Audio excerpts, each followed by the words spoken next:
Pesawat Silk Air jatuh di Sungai Musi, Kecamatan Sungsang, Kabupaten Musi, Banyu Asin, Sumatera Selatan, 19 Desember 97. Hingga kini, penyebab jatuhnya pesawat tersebut masih misterius karena kondisi pesawat baik-baik saja.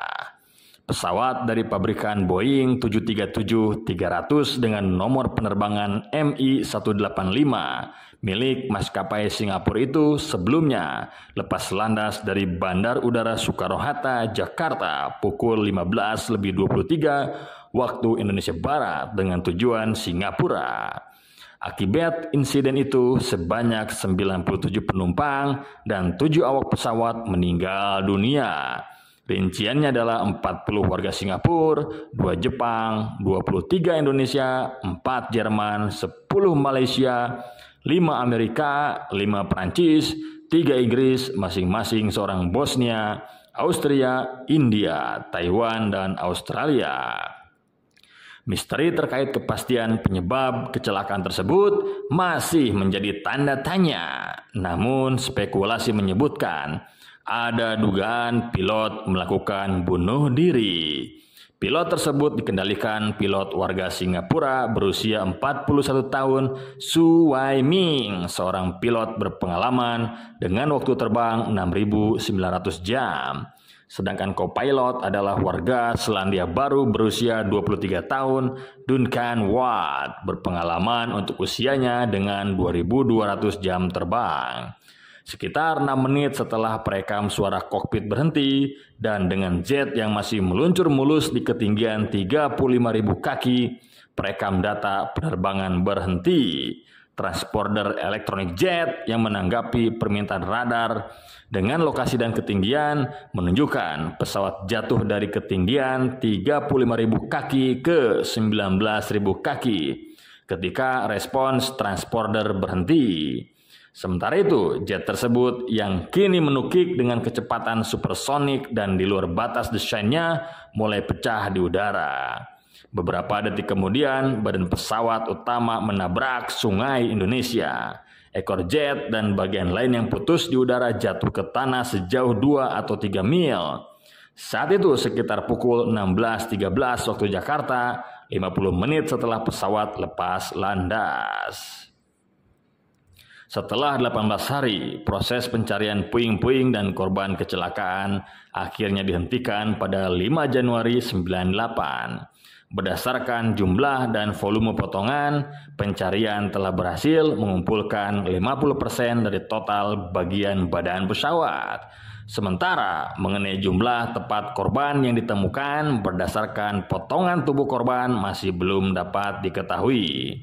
Tim juga berhasil menemukan flight data recorder pada 27 Desember 97 dan cockpit voice recorder pada 4 Januari 98. Para korban yang ditemukan kemudian dimakamkan secara massal pada area pemakaman Kebun Bunga, Palembang, 19 Januari 98. Sementara itu, pilot pesawat yang bernama Su Wai Ming merupakan seorang bekas anggota tim akrobatik Angkatan Udara Singapura. Bahkan Su juga pernah menjadi anggota Kesatria Hitam Elit selama berada di Angkatan Udara.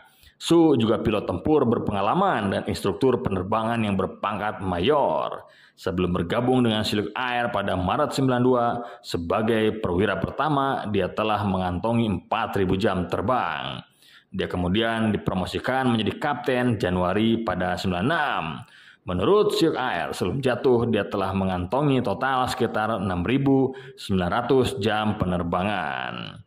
Dugaan jatuhnya Silk mengarah pada survei sistem, bagian permukaan yang berkaitan dengan sistem kontrol. Salah satu buktinya berada pada detail mikrosikon saat pesawat 56,4 ton tersebut jatuh disintegrasi dan menewaskan 104 penumpang dan awaknya. Namun, dugaan lain dari penyebab kecelakaan ini adalah bunuh diri yang dilakukan Su. Indikasi yang menunjuk Su Wai sebagai penyebab jatuhnya pesawat antara lain disimpulkan dari persoalan yang tengah dihadapi pilot saat ini saat pesawatnya jatuh. Su dikabarkan kehilangan 2-3 juta dolar dalam bursa saham. Sebelum musibah, dia bahkan diketahui mengambil polis asuransi jiwa atas namanya bernilai jutaan dolar. Di Amerika Serikat, kasus ini cukup mengundang perhatian, apalagi tuntutan diajukan ke pengadilan New York. Adalah Wall Street Journal yang mengikuti kasus penuntutan keluarga Susan Piccirillo ini.